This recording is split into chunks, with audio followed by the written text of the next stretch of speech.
Hi, this is Dave Bisbee coming to you from the beautiful Seven Canyons here in Sedona, Arizona. What we're going to talk about in this segment is putting. I don't know about you, but this can often be the most frustrating part about the game. I mean, you can cover 300 yards in 2 strokes and then that final 20 feet or so in 3 more. But what we're going to talk about here is the technique to use and then how you read greens. Some of those subtle little slopes, the things that you run into, and we've got a lot of those challenging slopes and subtle breaks out here at Seven Canyons. So first we're going to talk about the technique. There are a lot of different ways to grip this club. I tend to do it this way.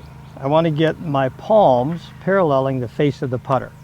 That just simply means that the back of my left hand faces the target and the palm of my right hand faces the target. I just feel like that gives me the best chance to keep that putter face square to the line of the stroke. But there are all kinds of ways to grip it. You probably have seen some of the players on tour going left hand low. And that is something that I think is very advantageous for some. It just doesn't feel right for me. You even see people going with these variations of like the claw. And the claw grip is quite different than the grip that I use.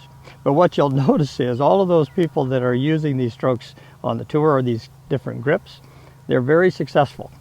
And I guess the message there is experiment a little bit. If you're having trouble, experiment with that grip. So once I have my hands on that putter, here's the next thing I try to do in my setup. This is the only shot in golf where you get to put your eyes directly over the line that you're going to go down.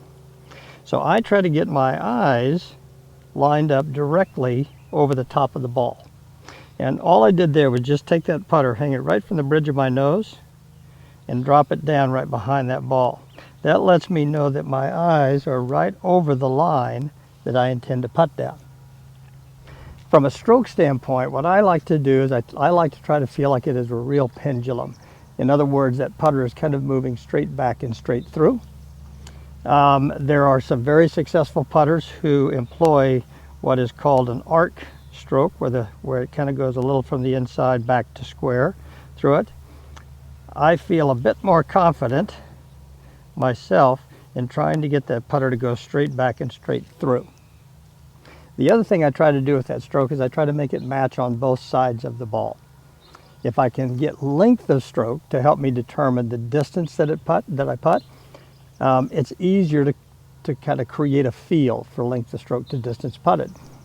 And you can be sure that if I make the stroke match on one side to the other, I'm always going to accelerate through that bottom part of the stroke. So one of the things that makes this part of the game challenging is that all of the greens complexes, they're built to drain.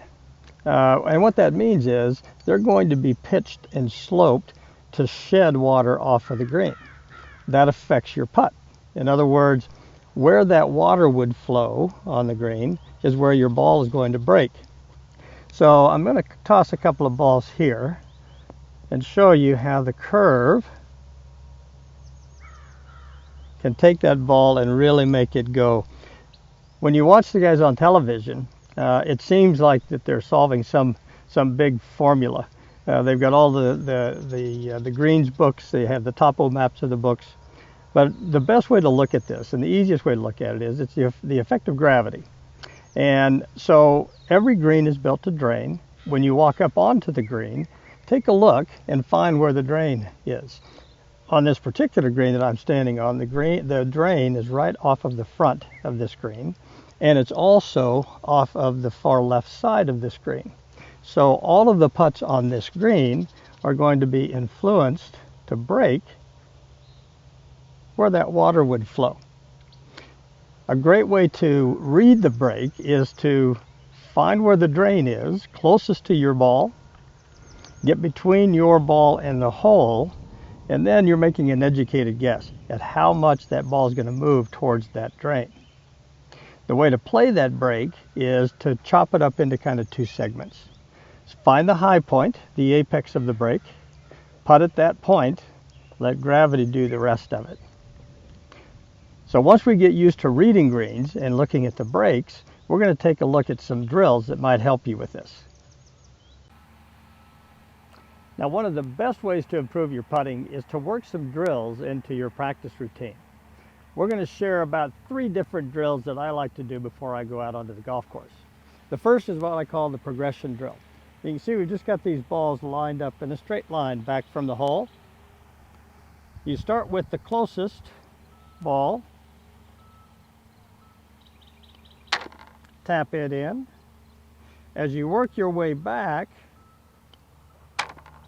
you're actually starting to see the effect of break and of speed. You have to incrementally add to the length of that stroke as you go back. Now you can put 6, 8, or 10 balls in a line back from the hole. What it'll do, it'll help you, 1, focus on line and speed, and 2, building an incrementally larger stroke as you go back. Now we're going to take a look at another drill. So this next drill, what we're going to talk about is something that'll help you set up correctly over the putt. You've heard me talk about the fact that this is the only shot in golf where you get to put your eyes directly over the line you're about to putt on. And this gives us actually a good use for all those old CDs and DVDs we have laying around. So what we're going to do is we're going to take that DVD, shiny side up, place it right on the ground. That shiny side just acts like a mirror. Now we position ourselves directly over that, and you'll be able to see your reflection right down there in that DVD. What I try to do is get my eyes directly on top of the hole, right in the center of that DVD. If I get a little too far back away from it, I won't be able to see my reflection. If I get too close, my reflection will be on the outside of that DVD. So next, we just take your golf ball, place it right in the middle of that DVD, and then we just set up, get eyes over that ball, make our stroke. And it's a great way to practice getting a consistent setup where your eyes are directly over the line of the putt. Now we're going to look at one more drill. Now for this last drill, we're going to talk about aiming and aligning ourselves and creating a little channel to putt through. And like I said earlier, I like to have that putter going on a pretty much of a pendulum type stroke, pretty much straight back, straight through. I know there are some that like to putt with a little bit of an arc, but I like to just make that putter go straight back and straight through. I think it's the most efficient way. So what I've got is the alignment sticks here on the ground that are just kind of creating for us a little channel to putt through. So you give yourself a little bit of room between the heel and the toe. Try to keep the ball and the putter inside that as we make our stroke. So what we ought to be able to do is we ought to see the ball roll right out of the center of that and then on its way to the hole. You can use alignment sticks, you can use a couple of shafts just setting a couple of your clubs on the ground. But it's a great way to get yourself trained to aim and align yourself correctly and then groove that straight back, straight through stroke. With a little bit of work, your putting's going to improve. Thanks for tuning in.